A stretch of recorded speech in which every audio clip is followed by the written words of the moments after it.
көрермендерім. Менде бүгін осындай үлкен 46 санына тапсырыс түсті. Сол тапсырысты сіздермен бірге бөлісе отырып жасаймын. Бұл торт Whoopie Pie торты ерекше хит болған кезіндегі торттардың бірі. Ал енді қандай фишкалары бар екендігін сіздермен қосымша осы YouTube каналымда толықтай бөлісетін боламын.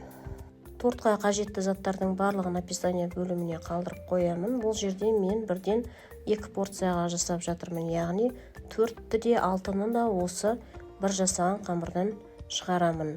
Бұл торттың ерекшелігі ең бастысы миксердің қажеті жоқ. Жай ғана осындай венчикпен де араластырып жасай беруге болады. Және де мен мына жерде майы мен шоколадты ертіп алып, жылы күйінде қосып жатырмын. Ұнымыз бен какаомыздың арасында қамыр қопсытқышы бар, яғни разрыхлителіміз бар. Сол разрыхлитель мынау жылы массаға түскен кезде тез көтерілетін болады.